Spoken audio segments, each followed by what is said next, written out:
everyone, and welcome to episode 12 of the Calm Mind Podcast. Joining me, as always, is the wonderful Ron, TrueGreen7. How you doing, mate? I'm doing actually pretty well this time. Hey, well, that's a nice change. See, we're on the uplift arc now. And to help us with that, with our good mood, is we're actually joined by another guest, a co-host, the wonderful Lucy Candy Evie. How are you doing? Hello. Hello, I am here to assist. How you doing? I'm good. It's all good moods all around. It's all good vibes. We've been looking forward to having you on as a guest. Have you? For a long time. Yeah, we've been talking pretty much since day one. Like, we got to get Lucy on the podcast. So well, still took you till episode 12, though, didn't it? Yeah, you've been busy. You've been busy. What are you talking about? We asked you. You literally were not able to be on the podcast. You didn't have like mics and stuff. This is true. Long time coming. I'm not even using my own mic for this. I'm hijacking one of Toby's. That's why it sounds good.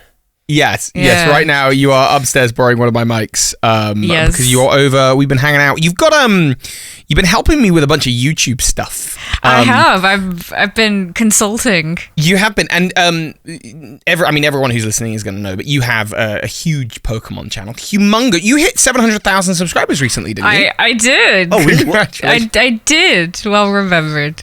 Big milestone. And I'm just like teeny tiny Birdkeepertoby next to the mighty Candy Evie and TrueGreen7. Oh. I need all of the YouTube advice and help I can get, please. Like I said, cut the hair. Cut the hair? I thought the YouTube meta was to have hair. Or is that 2012? No, I think 2022 is to have a beard. Oh, okay. I can't grow a beard. I don't know how. So yeah, Lucy, you gotta try. Yeah, maybe that's the next step in the Candy Evie Chronicles. Ron, Lucy's been teaching me about like what Gen Z like in YouTube, and she's telling me that there's this thing with titles, right, where for the longest time I've had the first letter of every word in a title capitalized, or I'll put exclamation marks, and Lucy's just like, don't do that.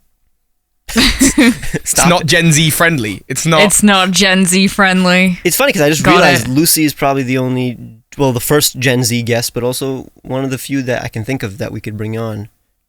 Like, really? Not many Poketubers are younger than me, unless they're like the new generation. At least the ones from our generation. You're part of our generation of Poketubers, right? I'm hip and fresh though. You're technically older. I know the lingo. You're an older Poketuber technically. You've started like way before me, I think. No. When did you start? I think we probably started around the same time. I mean, I started 2014.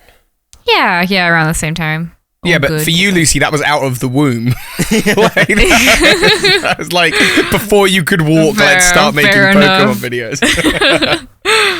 And were you streaming back then, or were you just recording like shiny hunts and then just uploading them? I think I first started streaming around end of 2014. Really? It's been a while. Where were you streaming? On what platform? Twitch existed. Oh yeah, Twitch Play Pokemon is old. That's like 2012 or something. Okay. No, it was back when I couldn't get a capture card, so I would literally just get a webcam and point it at my 3DS and play a Mega Ruby.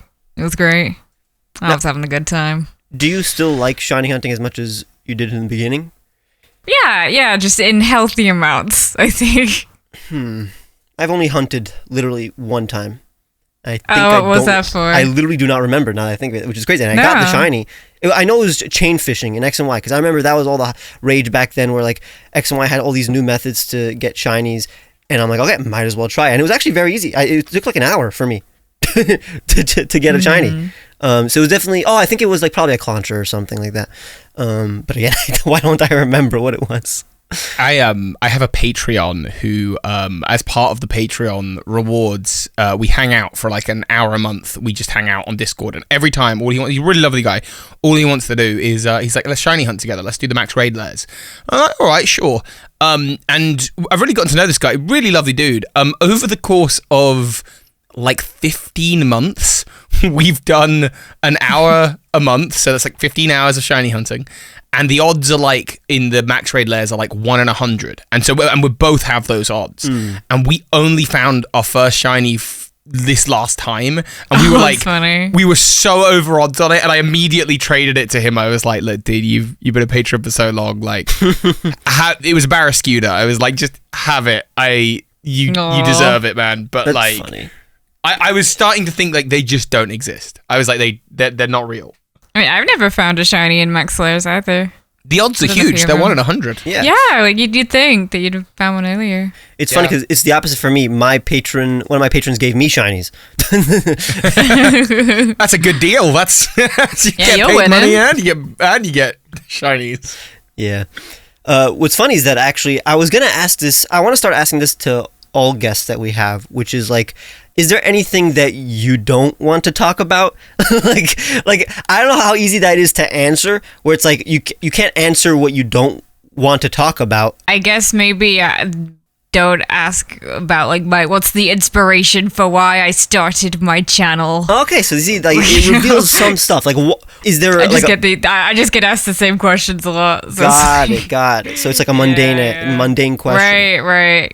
Like the whole point of a guest always is to bring on like a new perspective. Like, are there things that you rarely ever just talk about your channel, but you like are very passionate about? I mean, there are like at least like 10 that I can think of. That's like literally the reason I made the podcast is to talk about these niche things. And this is technically an opportunity for you to also like push any kind of interest that you have onto us. Any just weird crap I have. Is that a swear? Am I allowed to say that word? I don't even know what you said. I said crap. Is that bad? Oh yeah, crap's fine. Crap's fine. All right. Okay. What? In America, maybe, but it's fine. Okay. Something super niche that I'm interested in. Might have told Toby about this. I raised a bunch of caterpillars like last year. Ooh, okay. That's fun. I know you like insects. I know you like caterpillars. Yeah. I didn't know you raised some. That's really cool. Yeah. Okay, so fun. This is a good opportunity for some questions in terms of your perspective, because like, for example, I am fine with insects, but I am highly arachnophobic. Okay. I don't know, like for you, like, are you fine with spiders and stuff like that? Yeah, completely fine. Like the only insects I don't like are like wasps. Yeah, who likes wasps? Well, yeah, but I can't ignore them. I can't deal with them. I have to leave. Like, are you spiders? I'm fine. Yeah, but the difference is that wasps are actively attacking you. Right, of course. But like, for example, like for me, like the whole like spider thing, it's like a visual thing. So if I see one, I don't want to be near it or look at it.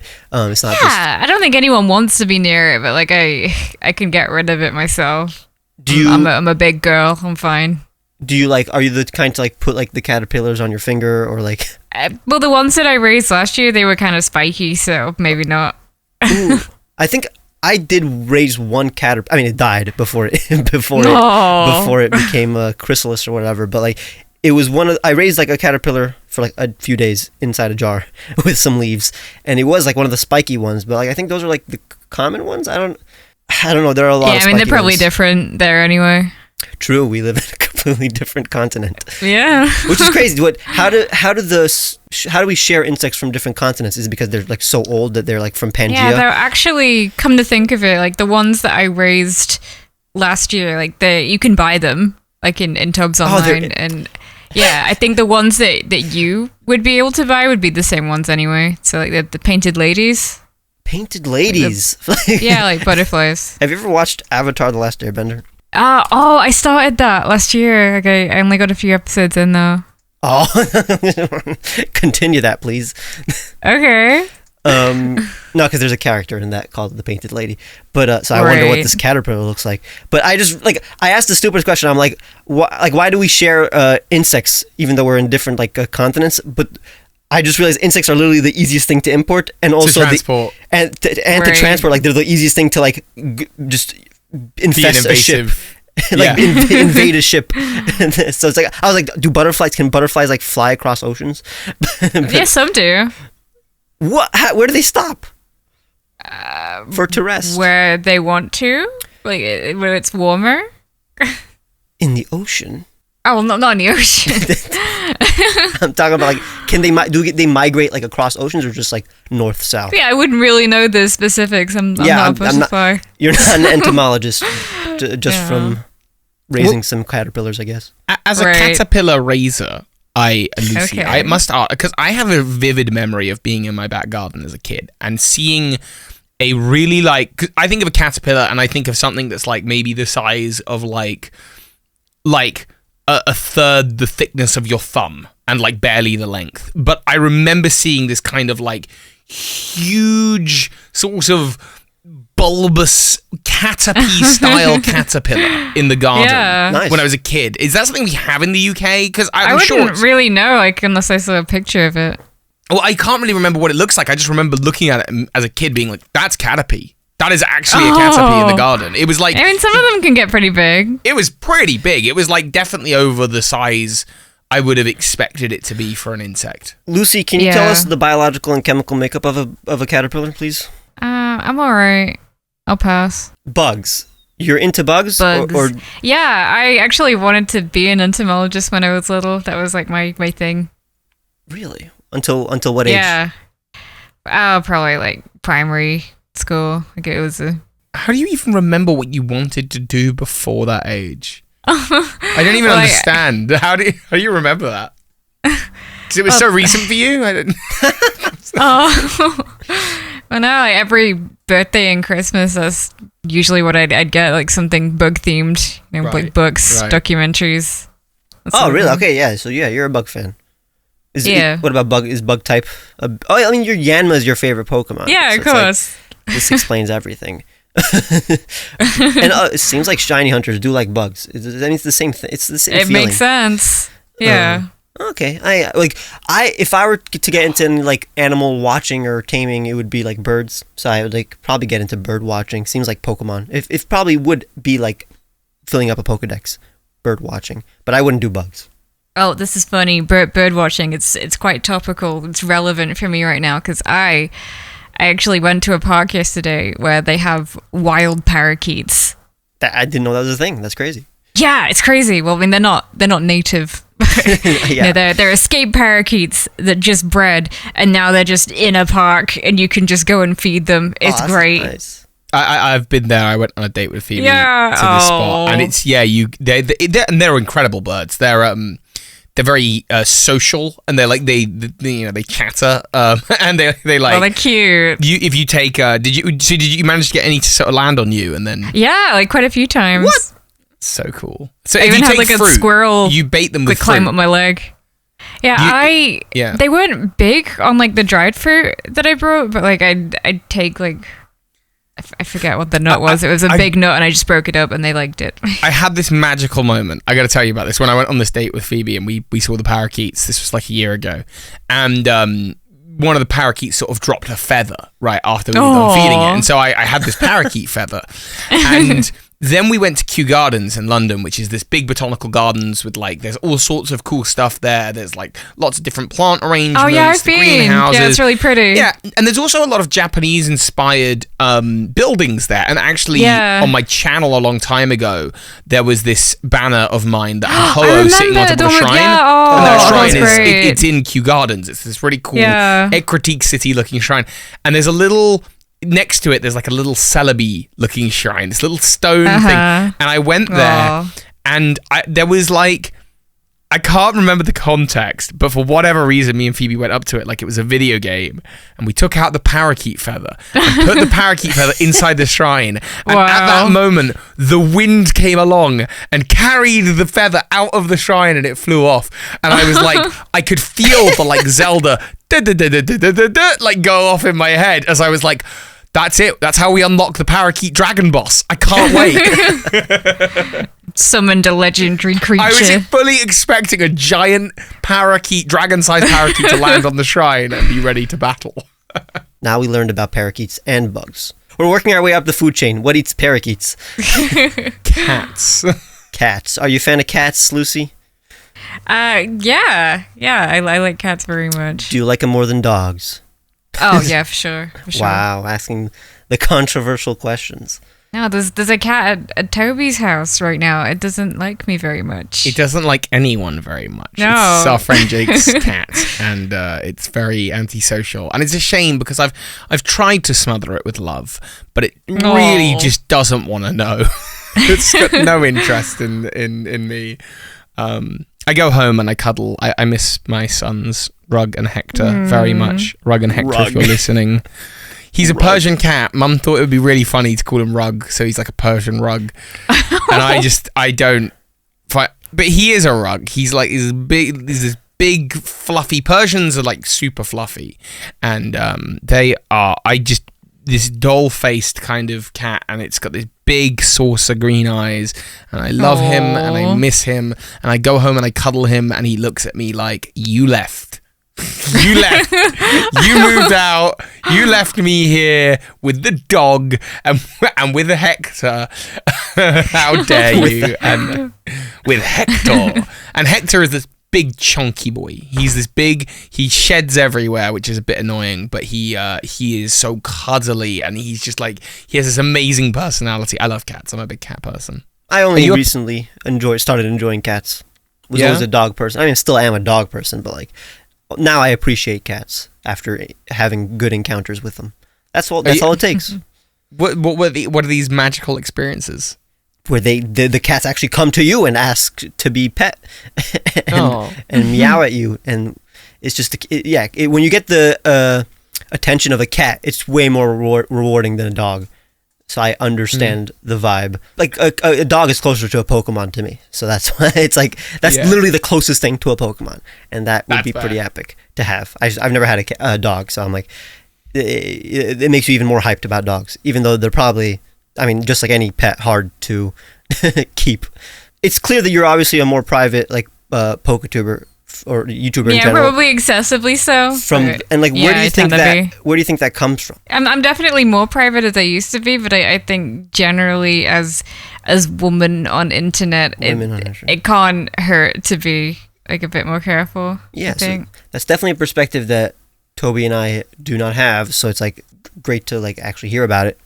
Again, right, of course. I don't know if you want to talk about it, but no, you should see my business emails sometimes. What? There are different. Okay. There's some real gems in there. I was thinking like, like business people are contacting you and saying stupid things, but I'm assuming no. Okay, because that's really interesting. Because for me, I've never tried to hide my identity or my. Because I think I've always wanted to be like famous, kind of. All right. Like, even though now I realize it's not a good idea. It's literally the reason I have social anxiety. But I think like, for example, also like I was never private about like my family, for example, because it's like my dad has a business. It's like he puts his name out there, so it's like yeah, of course. I've always had that as an example, and it's like. When you also I don't live in the middle of nowhere, so it's like, I mean, I don't know where you live, but like when I say I live in New York City, that means nothing because there's literally like 8 million people here, so it doesn't. Right. I'm safe when I say I live in New York City. You know what I'm saying? While if Toby says where he lives, I'm assuming that's. Yeah, I don't. I mean, I have said the town, but like I'm not going to now, just because like I don't want to. Give you like I want to make it harder for people if you're gonna be a weird creep for some reason, because like I don't want that. And I have had, oh my goodness, the weirdest instance was someone while I was live on the stream said, hey, I think I know what town you live in, and I went, okay, well I'm not going to confirm either way, but you feel free to type it in the chat. And they said exactly the town I lived in, and they said, yeah, I think you live on this road. Oh no. And I went okay. And why do you think that? And they said, because I think I live a couple doors down from you. Sorry if that's weird. I was like, super weird that I'm finding out about it live on stream. Yeah, you definitely should do that on stream. What the hell? And then I said, well, look, next time you see me, because I walk down that road every single day. Next time you see me about, come say hi, because I'd rather now know like who it is that is there. And no one ever came up to me. No one ever said hi. No one ever. So as far as I know, there either is someone who lives a couple doors down from where I used to live who knows where I used to live, or there's just someone out there who knows exactly the road and exactly the house who just didn't want to share it with me. And it was super creepy. Super bizarre. I don't know if it's worse, but it probably is worse. I had a fan call my house. Really? And ask for Ron. And I'm like, how did they get my number? And then after like a few hours, I realized that I have a website. Right. And on the website was my number. Because when I was in art school, one of the assignments was to make a website before you graduate. Make a website, put all your information, and including your contacts, which is because I thought after college I thought I was gonna be just this animator in New York, and people were gonna hire me, so I needed my number out there. And then that was a mistake. So that's what I'm saying. It's like, it's interesting when I meet like more private like YouTubers, because like my whole life, even like my career outside of YouTube, the whole point is you're supposed to have contacts out there and be online and present so people can hire you, and that's like with a lot of jobs too. So it's like, I guess you just became a YouTuber right off the bat, like as soon as you became an adult. So I'm assuming there wasn't pretty much. Was there not another like career path that you even started on, or no? Not really. Like I was doing IT before then, but I never got onto like college or university level. I mean, you call it college there. It's like uni level. Huh. Okay, so that's rare. That's very rare. I got pretty lucky. I uploaded for the first time in 4 years to my vlog channel last night. Oh really? I got this channel, Toby Chill, that I used to upload to relatively frequently, and then I stopped for about 2 years, and then when I launched my card channel, I was like, hey, just so you know, this channel's kind of done, don't expect anything to come back from it. And then last night I uploaded a video, and a lot of that has come from like, it just ties into a lot of what we're talking about at the moment, which is that with YouTube, it's a job everyone wants, right? Everyone's talking about how they want to be a YouTuber, or they want to be on social media, and I am incredibly lucky and grateful to have this job. I don't want to mess it up, but I was chatting to my therapist and talking about this incredible dream job and dream opportunity of mine, but I was also talking about how oppressive and restrictive it can be, and that the version of myself that goes onto the internet is a catered version of myself. I don't get to be me, and I'm a workaholic, so when I'm not making content, I'm thinking about the never-ending to-do list of things I need to do around making content, and all these extra emotions, all these extra versions of me are sort of nullified and muted, and I don't get to... She said to me, you've got this wonderful energy about you, Toby, but you're, it's almost like an eccentricity, but, I like, almost as if there's something missing there. And I'm like, yeah, there is. I definitely was that, and I still have that, but I don't get to express it like ever. And I think I need outlets, whether that's Dungeons and Dragons, whether that's improv, whether that's vlogging, but I need outlets to just be a wider range of myself, because even with my friends at home, it's like, sure, but I am spending most of my time thinking about I should get back to work, which is super not good.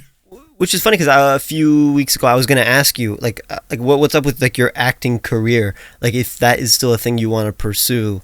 I mean, is it like, do you want it to be a career, or do you just want to? No, I want it to be a career. I again, my big steps this week specifically about that, where we were talking about it, and I was saying, so I went to uni to do the acting stuff. Then a year in, I got cold feet, and I was like, I don't really know if this is for me. And I went to do film production, and that has sort of not necessarily felt like a failure, but it sort of felt like something unresolved. You're going to say something. What are you thinking? When I'm there, when I'm where you live, when I'm with you physically, and I'm with you and you're with me. Why not record like a skit or something? We should. I'd love that. I would love that. Let's do a skit immediately. Like again, like I've brought it up a couple times, but like my entire high school life, I was in the video club and then became the head of the video club. I was making skits and stuff every week. Oh, really? Yeah. Do you have any of those like online? Oh, yeah, a lot of them. On the school channel, some of them, there's 2 of them on my channel, or 1 of them. Well, one that isn't that good. That one isn't good. I would absolutely love to do that. But I have a whole student like film that I made, like a senior film that we made, like that we presented at the senior like dinner, like right before we graduated.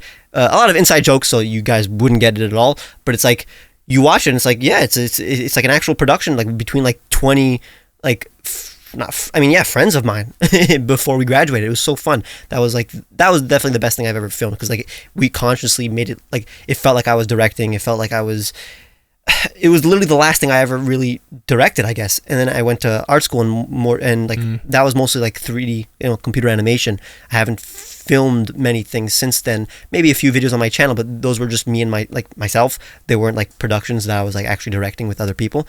But I would love to like, you know, actually be the cinematographer for a skit and maybe act in one of your skits. I mean, because I like acting too. Like I actually do I actually do enjoy acting, but I rarely get to do it anymore. Well, we'll come up with some ideas when you're over here. We'll come up with some ideas. We'll put something together. I'd love that. I'm looking for. It's difficult because I don't think I'm ready for Birdkeepertoby to be over yet.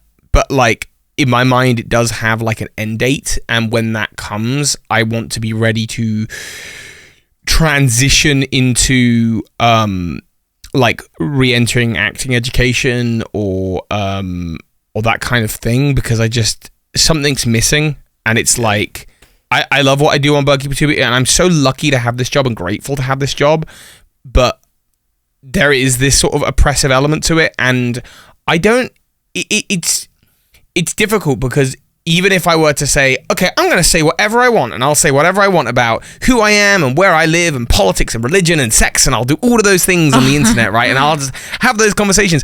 I then look at my channel and what I do talking about Pokemon, and I go, oh, that isn't relevant to anything anyway. So I don't even think opening up myself to be able to would even fix a lot of the issues. The fact of the matter is, my outlet as Birdkeepertoby just doesn't give me that.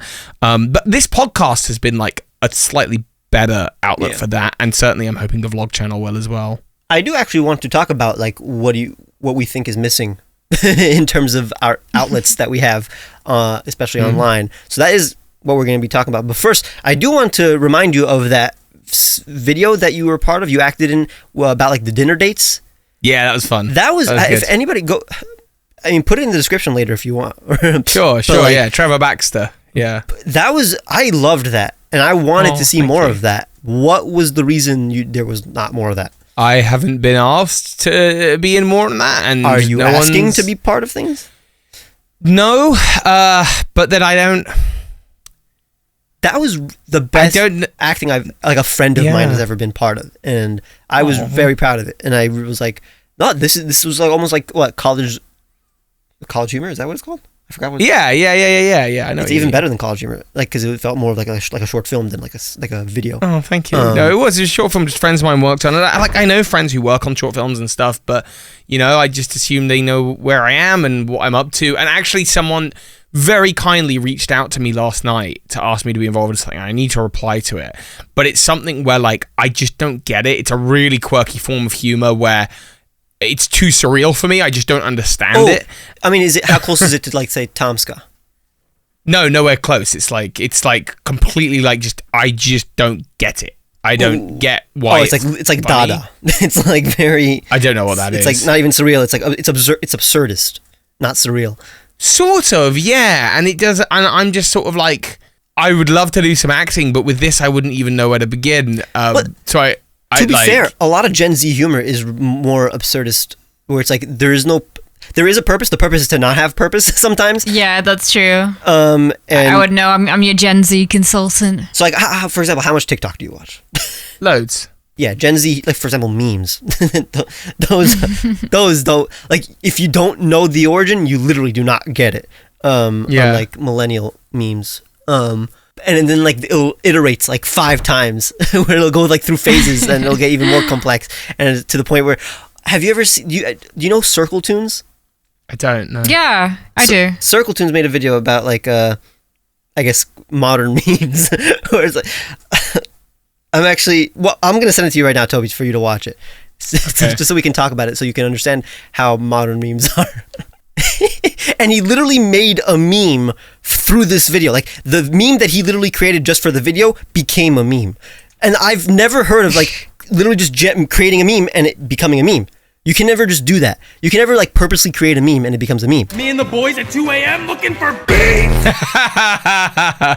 So the question. Okay, so first I'll summarize the video for the people at home. So it's basically old memes were literally just like an image of an animal. You know, one of those. What's this called? What's those Cheeseburgers. I like cheeseburgers. Basically, cats. yeah, those kind of memes where it's just, a simple phrase that's very relatable that anybody can understand. But like nowadays, it's literally just like images of like ghosts and like me and the boys at 2 a.m. looking for beans. And it's like, what does that even mean? Even though it's like you get it, like I get it, but I don't get it at the same time. Where it's like it's not You're looking for the beans. You and the boys are looking for the beans. Like we really do be looking for the beans though. It's like you can only get it if you understand meme culture. It's not so. It's like the question is like me as a person from like let's say 1996, where it's like right between millennials and Gen Z, literally the last millennial year, at least by most measures. I can get both of these memes and I can really enjoy them, and it's so fun. But because I'm still slightly a millennial, I get them later than usual. like the Gen Z people, they'll be sharing these memes for like a month before I will start like even having these memes on my radar, and then I'll be talking about these memes like way too late. And the difference between me and let's say like my brother who's full on Gen Z is that like for them it's like memes go by so fast and so quickly that they're like fads. While for me, if a meme is funny to me, it'll be funny to me forever, and I will always want to talk about it. Like there are so many millennial memes that people still talk about because they have this longevity, while a lot of Gen Z memes they don't. I guess that's what I miss about meme culture. I guess where it's like, I mean, some of them like have longevity. Like I'm trying to think of that. I'm trying to think what's the format that Toby used and you used like one on Twitter one time that like got a bunch. What's that called? Was it the one with the girlfriend and he's looking at the that one never other dies. girl? Yeah. That doesn't die. But it doesn't go away. That's a classic. That's like a millennial style meme. I mean, the image was made. Yeah, but it's modern. It's a modern meme, yeah, but it's a millennial style meme. It's like kind of an outlier. Like Among Us is technically a long-lasting Gen Z meme. That's a Gen Z style meme where it's like it's absurdist. It's like you only get it if you understand the meme itself. You don't even if you played Among Us, you wouldn't understand it unless you understand just memeing. The lovely The Last Shaman is 23. I'm going to take a guess here. I'm going to take an educated guess that she's 23. So she's younger than me. She'll like that 5-year difference sometimes means that she'll be doing stuff that she's like, this is hilarious. And I sit there like a boring old man, like, I have no clue what you're doing. I don't get it. Can you do the washing up? And she's just like, hang on a minute. I'm crushing a pot of hummus and sending the video to like my friend, and he's gonna send me a video of him eating a watermelon, and I'm like, what? What are you talking about? Sorry, it was a pineapple. He was eating a pineapple. I get like, but raw. I know this is supposed to be funny, but I don't get it, dude. Which is, I think that is technically a thing that's missing from my life, at least as an outlet, which is a lot of my videos, I try to make them not dated. So it's like, even like, I barely ever talk about, let's say, Pokemon news, or like, I create, a lot of my videos are creating Pokemon, which is like, that won't become dated because those are my own creations, right? Mm-hmm. But because of that, I really put like memes and like references to like new things and stuff like that. But I want to talk about like memes. I look at memes. I'm a memer, so it's like I want to talk about memes on my channel, but I don't. Can I? Oh, go on. Sorry. But like just in general, also, yeah. Like I don't. I wish I could like make more like films, like more like actual like skits and videos on my channel. But again, it's just me. I can't just make. I've done once where it's a bit cringy, where it's like, like the TikTok style where it's just you recording yourself making a video. But like, I want an actual production with like actual angles where I'm filming actors, you know what I'm saying? I wish I could do that more. That's a mood. My friend was saying to me, Toby, have you thought about TikTok as like a creative outlet? And I'm just like, I want other people. I want to be in like a rehearsal studio with someone. I want to like bounce off someone else. I think I got something here that I think you might be interested in. Whether this stays on the podcast, I don't know. I'm going to send you 2 YouTube thumbnails. One pre-me work, was one with me working on it, and then one after Lucy got her hands on it. Which one is which? Which one is which is the question. So what Ron's looking at right now is 2 YouTube thumbnails. And obviously, okay, so what's the one that Lucy's done? The one that doesn't look like a classic thumbnail of yours. Birdkeepertoby thumbnail, yeah. And she's just been trying to open my mind. What everyone's looking at right now is a thumbnail for a video on the state of the Pokemon community with a very disappointed looking character from Pokemon, and then in the words background it's got screenshots of words like a bad story, toxic fans, too much hand holding to describe the new games. And I have critiques actually of this. Oh, okay. But it seemed really obvious to me. The moment you said it. The new one is better. Oh, yeah. The new one is better, especially because the original, there's this dissonance between, you're saying the state of the Pokemon community, half of the image is like happy and fun, the other half is not. I said that. So I'm like, it said that. What is the state? I don't know what you're trying to convey. Yeah. While the bottom one is way more gloomy and it's like, and has examples of the bad things that are easily read. So yeah, it's definitely way better. I just would take out. I take away the A. Yeah, I was about to say that's my critique. Yeah. Take out the A. Take out the A. Yeah. I only just noticed that looking at it. Why would you take out the A? So it says a bad story, but you just have it saying just bad bad story. story. You can take out too much as well. It sounds more natural. You can take out too much handholding too.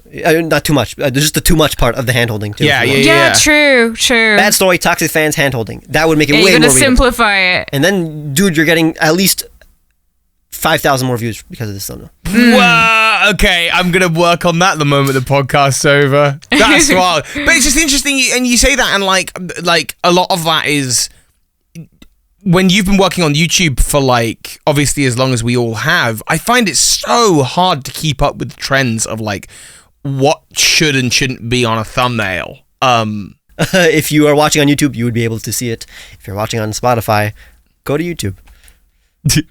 Generation time.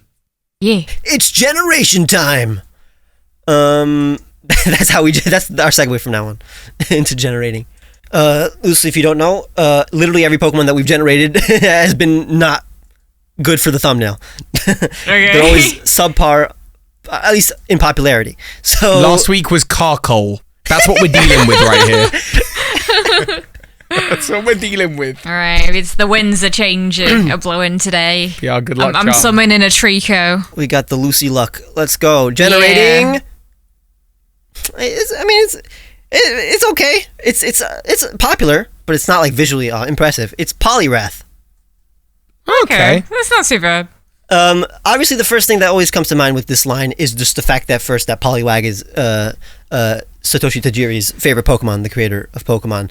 Especially because it's such a grounded Pokemon. It's the concept you think is such a fantastical Pokemon with this like hypnotizing like swirl, and it barely looks like a frog, but it's like still kind of a frog.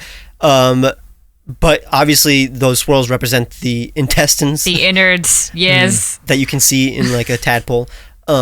Which is that's what Pokemon's all about. Like that was a good example. That's an underratedly designed Pokemon. People are always like, oh, why was Poliwhirl always on like merch during Generation 1 and stuff like that? Why do you always see it in Generation 1 even though it's like, it's not a mascot or anything? Obviously it's because Tajiri loves this Pokemon, but also it's honestly a good example of a Pokemon. It brings across, I don't know what the term is. It comes across. It conveys what Pokemon are all about. I think this is an underrated design. Poliwhirl is the starter. It's like Red's starter in the manga. It's like his main Pokemon is like he has a Poliwhirl that he had as a Poliwag from before it was a kid, and there's this really cool story about how it saved him from drowning in the bathtub as a kid, and then it did the same thing to save him from drowning off of the San, which is really cool. But I think that Poliwrath is like a little underwhelming for me just because it is Politoed is superior. So much superior. But then the issue I have with Politoed is that like it looks so different from Poliwhirl. I feel like there is some other evolution to Poliwhirl that could exist one day. But just because of the color scheme? Largely. Literally just the design scheme in general too. It's like if you took away the swirl, you could not say this is the same family. I don't want to hear any bad words about Politoed. It's one of the only sitting cuties that I've got. He's a good lad. Really? You do? I would assume you have more. Oh, I have quite a few, but like Politoed's one of them. I just like Gen 2 Pokemon. Like most of the ones I have are Gen 2. Yeah, when I think of you, I think of Gen 2. Don't know. I mean, I don't know why, but like also, it's like you have the vibe of Gen 2. Like especially like even in your like branding, like just like you think? the colors, the cute. Gen 2 is the cute generation. It's the one where all the Pokemon True. are round and cute. That's probably why I like them. And natural. I just think of Gen Z. What? Me? Oh. You think of Gen 2, I think of Gen Z. Oh, it was I a was bad thinking, joke. like, wait, is there a Gen Z Right. Pokemon? I'm like, Flat. Tried. Generation 26? Okay. Will there be a Generation 26? How long do you think it will take to get to Generation 26? God, every if one there is is 3, one. 3. Let's do the math. Maybe they'll just get to the point where there's so much old material that they can work with that they just don't make new generations as often. Okay, 26 minus 9 times 3. Wait, what the hell? I got -1. What? What? 26 minus 9 times 3. 51 years until Generation 26. We're going to be old. I really wonder what's going to happen after Gen 10. Because because Gen X of Pokemon, right? Gen 10, where they hit 1,000 Mons, 30th anniversary, all that jazz. That's all good stuff. But at that point, like, it's really hard, I think, to get excited about Gen 11 and 12 and 13 and 15 and 22, you know? And I do just wonder, could we see some big shift after the 10th generation where it's some kind of reboot or some kind of... But then... the machine that is Pokemon is so profitable every time it prints 100 new Pokemon that, like, I just, it's new cards and plushes and stickers and everything else. And I wonder what they're going to do. I feel like creatively they should probably, like, slow down or stop or reframe or something. But, like, I can't see it happening because the machine is so efficient, Of course. You know how a lot of games are, like, they're platforms for like the next 10 years. So like Fortnite, World of Warcraft, Halo is supposed to be the new one. It's supposed to be like the Halo game for the next 10 years. I wonder if Generation 10 could similarly be a game that rather than like Pokemon World, the game, and then they update it in the forms of like DLC patches that maybe add 20 new Pokemon here, 20 new Pokemon there. There's all these things, but we move away from the idea of generations, and then maybe then in 10 years they're like, okay, we're gonna do a Generation 11 now, and it's like actually kind of exciting. But I feel like people. Oh, just for Generation 10. I thought you meant like forever. Well, for Gen 10 for like the next like, but then to do that for like the next 10 years. So Generation 10 will last, let's say, 5 years. I think. Yeah, like a really long time, and it's just like an updated service of some kind, or a world that expands slowly. Maybe they add all regions in, that kind of thing. And I know that's so far removed from what they do currently, but again, like I do think there's like, how can they really keep doing Gen 11, 12, 13, like 3 years on and on and on, The problem is, maybe they just do it for the lifetime of, whatever the next Nintendo console is. Yeah. So kind of has to align with that. So like, let's say what? How long is the lifetime of the average console? 5 to 6 years. 6 years. Yeah. Okay, so that makes sense. The only question is like, new generations are what bring hype to the new Pokemon and to the new merchandise. If it's just DLC, will people like care? Will people know, the new DLC is out? Will people be like season passes and update patches and that kind of thing? It would be a whole different world, I would assume. I don't play any games with season patches and stuff like that, so like, are people hyped when those come out? Are people like, is it reinvigorated the hype for this game? If the game is fun, like I mean, I'll definitely like when Fortnite, certain season passes will come out and updates, and they'll do a little trailer like it's season 3, or episode whatever, and it comes out and it's like, hey, they're re-adding this thing into the game, or they've just there's been a huge event and they've changed this thing in the game, and it's like, I can imagine a world where it's like, oh whoa, the Cinnabar Islands erupted in this season, like that's really cool. And then you go and like the maps updated and all that kind of thing, and there's definitely options to play with. I can't really fully comprehend how that would look for Pokemon, but I don't know, different idea, I guess. Maybe I should do a video on that. You should. I don't like, again, speculating on things based on no information. It probably has to do with my social anxiety where I don't want to be wrong. Sure. So I'm like, I'm not going to even try to guess and seem stupid when it's wrong, even though nobody will think I'm stupid just by predicting something in Pokemon. We're all stupid for liking Pokemon. But here's an example, right? Here's one. I predicted with a relatively high amounts of confidence that Reggie Drago would be called Reggie Dark. And I laid out all my reasonings as to why it was going to be a dark type. And with the information that we had at that time actually still feel that was a really good assessment to be made. It just so happened that I was wrong. They went with Dragon, which is the other obvious choice. This was a sort of prediction, sort of here's an alternative take. And people love like using that as like, oh man, Toby, you're so stupid. And I'm like, no, you're so stupid. You gave me the view on it. I don't really care. Like, I think that there was enough there to make for a really fun exercise in creativity. I think there was enough there to make like an educated guess. I was wrong. That's fine. I don't care. I was wrong about the type of a Pokemon in a Pokemon game. I couldn't care less. But so I still think it's really fun. And now that's kind of become a little bit of a meme in my channel, is that I'll just be like Reggie Dark all the time. Because what I wanted was, when I likely was wrong about it months later, is I wanted a little gif of me saying, you're wrong, you're absolutely wrong. And I now have that gif. That's what I wanted from it. You know, it's odd. I want to just record. I want to say GIF because you said it, but I say GIF. I'm sorry, guys. That's okay. That's gonna break up the podcast. I'm not wrong. You're wrong. You are wrong. Get out of here. Leave. I want to just film myself doing a lot of different expressions and stuff like that, turn them into GIFs, and then use those GIFs as like reactions to things, you know, and text them to my friends whenever I need to post a reaction GIF. You should do that. Because there's a lot of times where like I just want to show them the expression that my face makes. That's my answer to what they said. That's what I want to reply with, but they don't see it, and sometimes I can't find a GIF that has the perfect reply. But then I'm never confident in like how I look that certain day. The day that I remember to do it, I'm like, I don't look good today. I'm not going to record it. But one day I will, and then that's how I'm going to reply to everybody, because I want them to know exactly what I feel like. I'm always afraid that just text or a GIF is not going to convey it correctly, but my face will. My face definitely will. What's crazy is that this is one of the few times where I want to go back to the Pokemon Poliwrath, because I've always bashed the designs of Pokemon clones, quote unquote. Again, that gives them less credit than they are. Sometimes, they're games on their own right. Mm-hmm. But let's say Temtem, for example. The designs of a lot of the evolutions to the Temtem are literally just that Pokemon, but bigger. You know what I'm saying? Just like Poliwrath is to Poliwhirl. And for example, in the video that we mentioned videos of ours that we're embarrassed about last episode, and the video that I literally unlisted, one of the videos I unlisted was where I like critiqued monster capture games that were trying to emulate Pokemon, and I critiqued, let's say, the Temtem Pokemon, and the Temtem and said that I said this exact thing.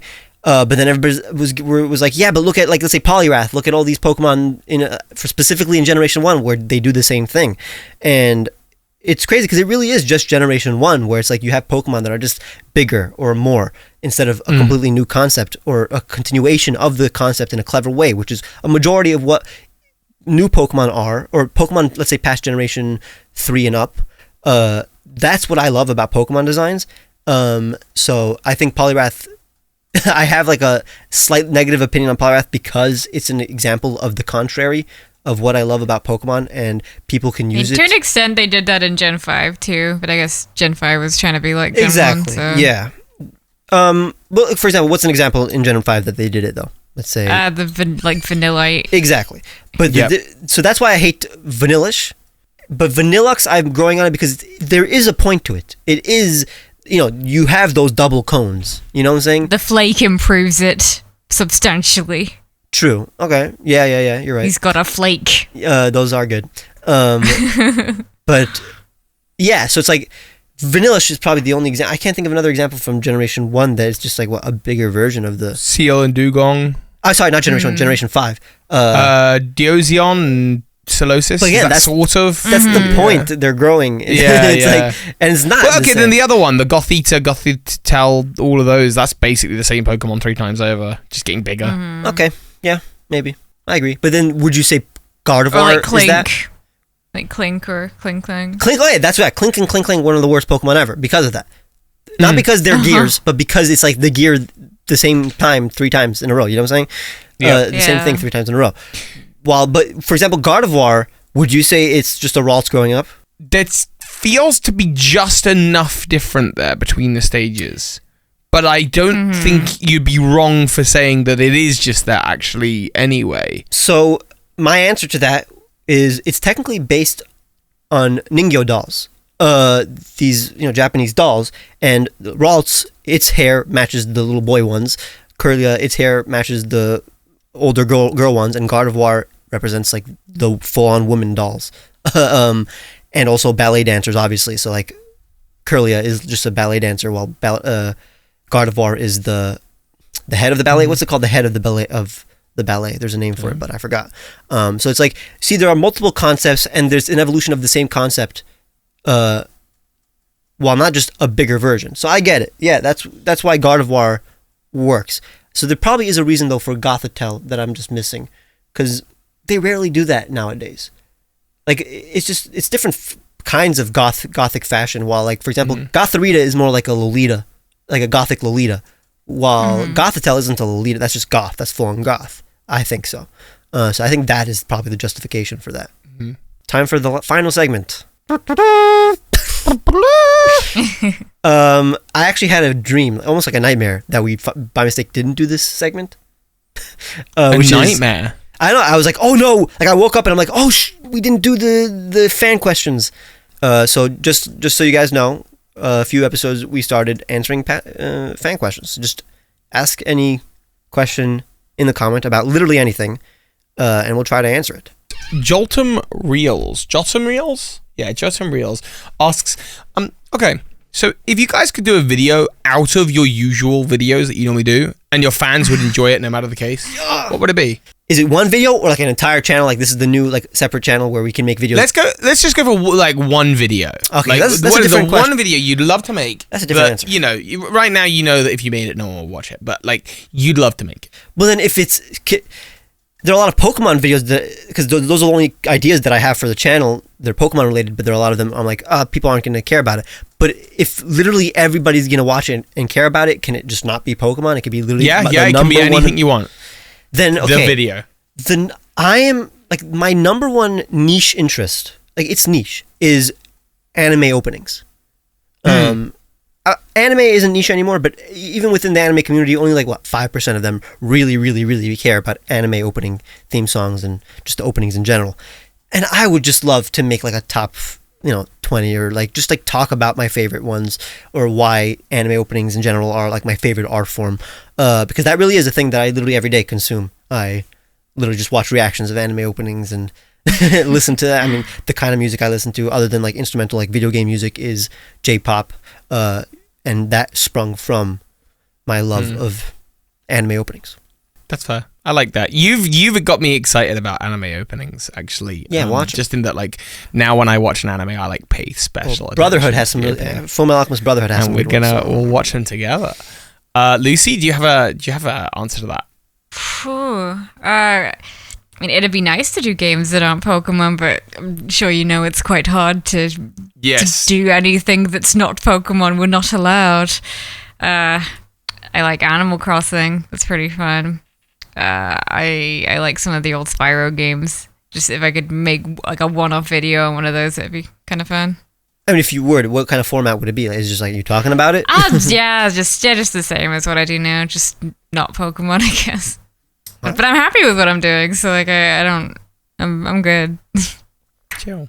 Yeah, I mean, your channel doing really well. You also get to stream, and your streams do well, and like, there's really nothing to like work on. Yeah, maybe one day I'll make a video on Club Penguin for DS. Maybe. Yeah. Well, like for example, you made one video where it's like online Pokemon games, right? Yeah, like that was kind of a bit out of what I normally do, but it's still Pokemon, so like I felt like I could get away with it. But I felt you could definitely successfully make videos like that on, let's say, Club Penguin or all the other like niche games. Yeah, but I think it doesn't always matter how niche it is. It just depends how you present it. Definitely. Like the example that I always like bring up again and again, like how well my Magikarp jump video did. Yeah. Like let's be honest, like no one cares about Magikarp jump. Why do you think that was successful?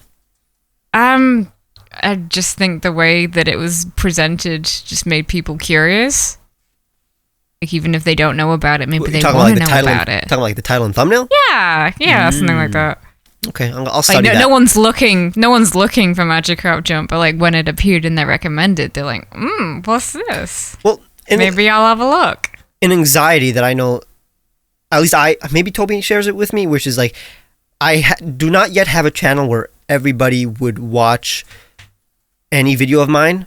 Like, I really have to constantly be like, I only can make the videos that I know people would watch. Well, it's like that with me to an extent, but I still have to make Pokemon stuff. Like, I couldn't just upload any game. I'm not saying to not do that, but like, for example, Magikarp Jump, were you like afraid that nobody was gonna watch it? A little bit, yeah. But I think how well that video did has made me more relaxed, like with what I upload, because it's like if a video on Magikarp Jump can do well, then like yeah. Well, I think where's the limit? Yeah. Right. So it would be awesome if I had my own like Magikarp Jump moment, or just to feel like, better about my there's channel. So much with Pokemon. Just do what you find interesting. I try to, but it's like people don't watch it. I feel that I did Pokemon card videos and like just no one was interested. Look, I'll help you. I'll help you with your Gen Z marketing. It'll be fine. I tried bringing Zelda to this channel this year, and I still got some Zelda videos I'm working on because like, dang it, I want to do it, but like every time I upload one, I'm like, if this doesn't hit 10,000 views, I wouldn't be surprised. It is what it is. I just don't care. I want to do them. So I'm gonna get the kind of 8 of them that are in my brain out there. But the one I'd really love to do is I'd love to do like a 4-hour retrospective breakdown on why I think games like The Last of Us 2 are like a masterpiece, because there's just like so much I want to gush about, and I enjoy. You can get a lot of money if it's 4 hours and everybody gets to watch it. Oh man, I mean, the thing is, I give a make bank on that, but like I want it to be like really good, like really articulate. And the thing is I really enjoyed after playing The Last of Us Part 2. I enjoyed watching videos talking about it and talking about like, because there's a lot to think about with that game, and there's a lot of people going like, so that's what the theming of this was, and that's what the theming of that was, and that's why this moment was important at that moment, and this is why the narrative of that is driven. And after it, I'm just like so buzzed. I'm like, oh my goodness, this thing's a masterpiece. I need to talk to people about why I think this is such a masterpiece.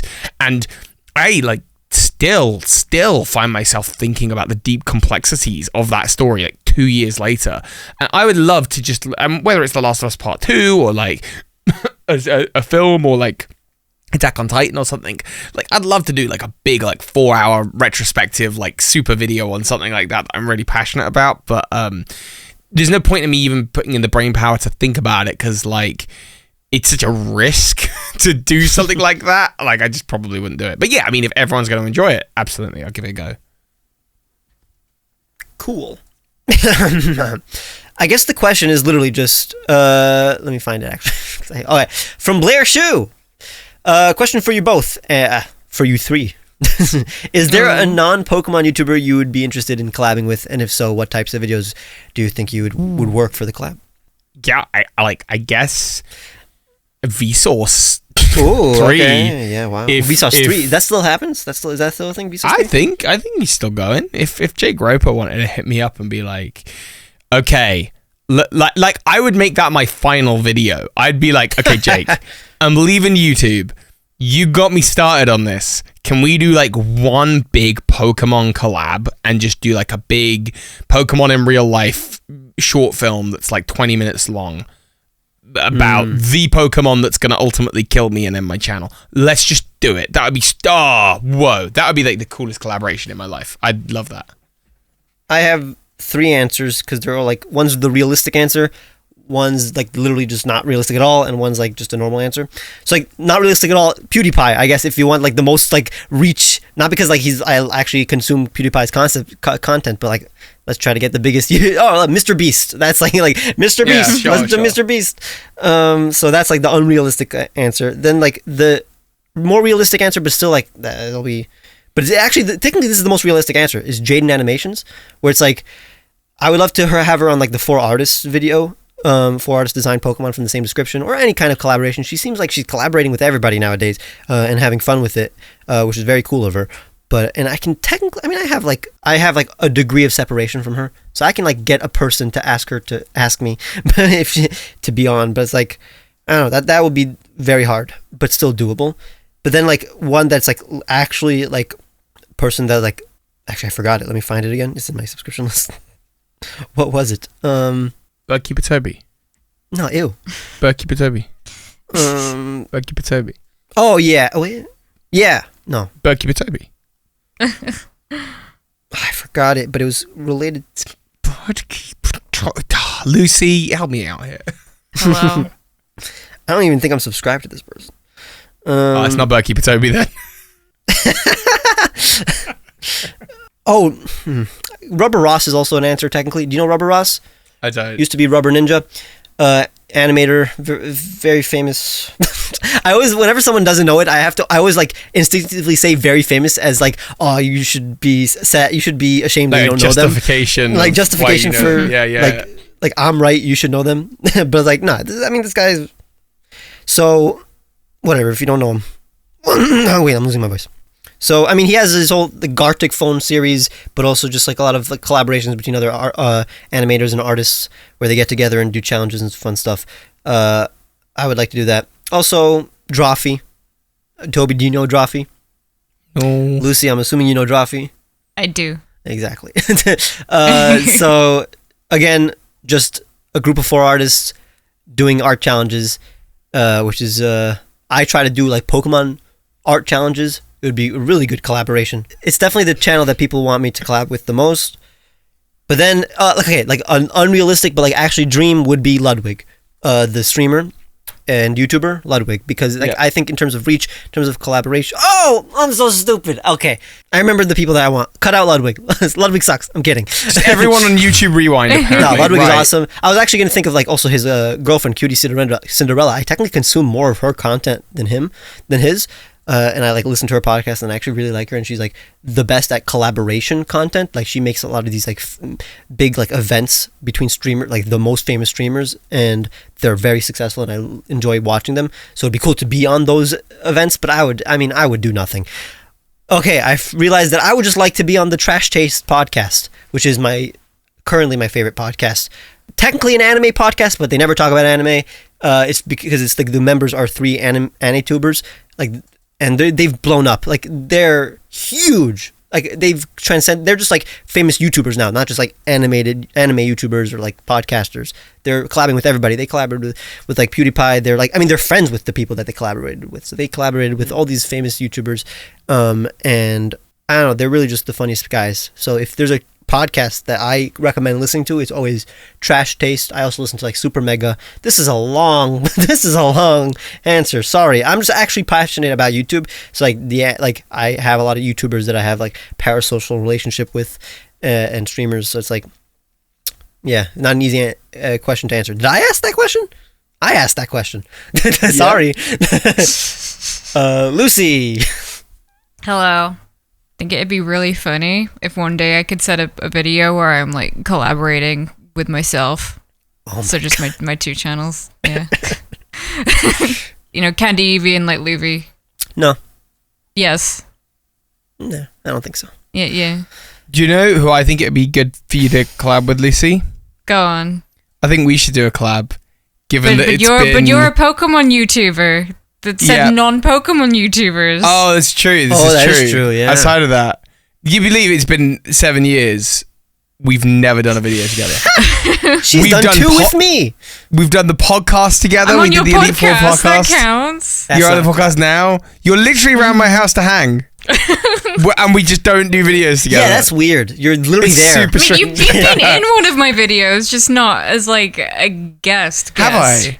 I don't remember. I think like my card video I mentioned you in. Oh yeah. I did. Honestly, we should do a proper video together. Toby should go on your channel because like a little like Toby in the style of your avatar. I did. Yeah, I drew him. You did it? That was true. Yeah. No, you did the animated me. Yeah. That's cute. Yeah. That was good. Yeah. That was good. Because like again, I'm jealous of people who have like memorable features, like let's say like hair like Toby. Or I mean, he's wearing glasses right now. That's a notable feature. So it's like whenever people draw me or like do a character of me, it's nothing. It's just a guy, and it sucks. You're not just a guy. You're the guy. I wish I was a guy. You are a guy. You're the guy. one more question. How about Toby? You ask it. Oh, but I don't have any. Oh, actually, I do have one. What was your first? This is from Dead Bedspread. What was your guys' first experience meeting a fan? Was it a con? Did someone recognize you in day-to-day life? I don't know. Have we sort of talked about this before? I don't know if it was cut out. Did I cut it out? I can't remember. Well, in that case, this is a wonderful experience to explore that. But why don't we start with you, Lucy? I want to say it was probably the first Pokemon Symphonics. Oh, cool. You stole my answer. Hey, you can't. I know that's where we first met, but you don't call me a fan. That's not right. Oh man, I just remember how drastically different my approach was from yours, because like I didn't really expect to be recognized there, and then but you were there like marker ready, going out into the crowd like signing, like it was great. Do you remember? What do you remember about the first viewer that met you? Yeah, I think it probably would have been people that were like regulars, like in my streams. It was just a bit surreal.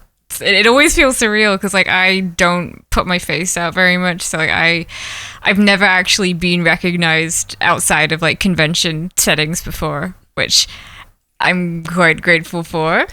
Sure. I know you get recognized like all the time, Toby. Wait, what? What about you, Ron? Definitely don't. A lot more than me. Occasionally, I'll have a couple times a year. It's like really? I don't know, half a dozen times a year, someone will come up to me and say, Yeah. What about you, Ron? Do you get like approached out and about? No, only once, and it was by a patron. So like Fair it enough. makes sense for them to know me. It was at a Staples. But yeah, the first time, so that was one of two times I was recognized. So the first time I was ever recognized was at Symphonic Evolution, and it was back when I had like literally just like 20,000 subscribers the first year. Oh wow! Less than a year of YouTubing, which was crazy. Like, how does I don't remember showing. I showed my face like twice at the time, and it was Big fan. It was crazy because it was like the one who approached me was like this pretty girl my age. So I'm like, this is like I thought my fans were probably just like children at the time and like 80% men. So it was just like it definitely changed my perception of who I guess from now on I think like, yeah, my fans can be literally anybody, which is it was definitely a good first experience because she was nice and she took a picture with me. Sucks that she didn't have like social media, so I don't have that picture. She didn't like, I asked like, hey, are you on Twitter or something like that? You post that on somewhere there. She's like, no, I don't have any of those. And yeah, and then so I don't have like a memento or from that experience. I wish I did. That's a shame. I definitely, when I first met a viewer, I had that same thing of like, hey, can you send me that? Because like, you might think that you're really excited to meet me, but like, I'm way more excited to have this experience. Like, this experience is like huge. And it was a girl named Claire who went to Sitsi in like 2012, and this was before I even had Birdkeepertoby. This is my vlog channel. I had like 300 subscribers. Someone went, Toby, behind me, and then a couple went, hey, Toby, turn around. I went, turn around, and there's a young girl there, and she's like, hey, I went to your vlog channel, and I'm like, what are you talking? Ooh, wow. That's amazing. And I was like so excited about it, and then I was like, can I get a photo with you? And she was like, I'd love to get a photo, yeah. And I was like, no, can I get a photo with you so that I've got a photo with you? And I've got that on my it's in my documents. I can find it and share it. But it's really was like a really cool thing to happen, and like that lives with me very much as like a. I don't remember the second time. I remember the first time. I totally forgot that I was recognized at school, like in college. I was literally just chilling before class, eating some snacks in the new lounge that they just created. And yeah, I was approached by it was a group. I don't know if the group was a fan of me, but definitely the person that approached me was. And it was very awkward because I was eating, and I don't know. I didn't know what to say. So they're like, "Oh, are you Trooping 7?" And I'm like, "Yeah." And they're like, "Cool." and they're like, they were smart. They were definitely more social than me because they're socially adept. They were more socially adept than me because they recognized that it was awkward, and they're like, all right, well, I gotta go. Gotta go to class. Because I was staying there. I didn't have class yet. I was sitting down, so I couldn't go. Usually I would be the one, oh, cool, bye. Because you should see my body language whenever I'm not comfortable speaking with anybody. Like through therapy, I learned to recognize it, which is like my body is completely in the opposite direction, ready to leave, while my face is obviously towards the person.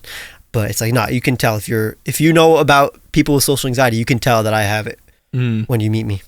And that's when, because I will be at Pokemon World in London in August. Yay. That's coming up. It's nearly July. We're 3 days out from July, and then it's August. That's how months work. I'm excited. I want to, like, dude, it's the fact is I am going to be anxious about meeting fans. And I'm trying to think is there a thing to say to you guys if you are there and you do end up seeing me that will alleviate my anxiety? But it's like, it's not up to you to make my anxiety better. But it's also like, I don't know, I have this desire to be like, do this thing to make me feel less anxious when you approach me, but I don't know what it is.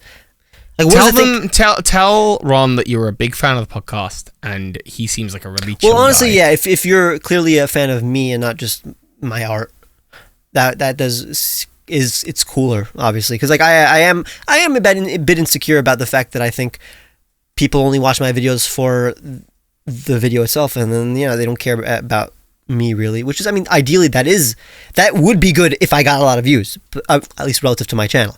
Like, I wouldn't be insecure about this if I wasn't insecure about the channel in general and the performance of it. What were we talking about? I think we were just talking about how you both need to do collabs with Birdkeepertoby because to go full circle to right. Okay, let's do it right now. Come on, let's go. Bye. Let's do a collab. No.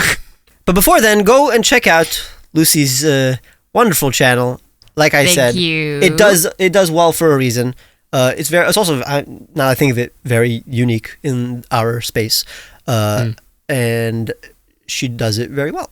She does her gimmick. I mean, I use the word. Which is my gimmick. I use the word gimmick in a positive way. Gimmick to me is a good thing. Yeah, it just means anything that like makes you stand out. You do utilize it in an effective way. You don't squander it. So good job. This is the Complimenting Lucy podcast. And what else? We could still go for another 10 minutes if like that's a section. I mean, we asked all the questions. This is also a healthy amount of time for a podcast. Yeah, usually we are, I guess, longer for. Oh, I meant you could go for another 10 minutes, just like complimenting me. If you want. If you guys had a slogan for your channel, what would it be? Birdkeepertoby. What? A slogan, like a catchphrase. Make stuff up. I mean, technically that would work for my channel too. It's like, I have nothing to say about real Pokemon. Let's just make fake ones. Like, how would you, in one sentence, how would you market your channel, Lucy? What's your elevator pitch? Too late. I'm not subscribing. Okay. Yeah. Fair enough. True Green 7. He ate 9. I think. Yeah. I'll repeat the 3 words in my banner. It's something Pokemon. Wait, that's actually there? Yeah, that's in my banner. What's wrong with you? Wait, what? How? Candy Eevee. It's tiny. It's barely legible. Yeah. Go check it out for yourself, guys. This woman's crazy. Bye.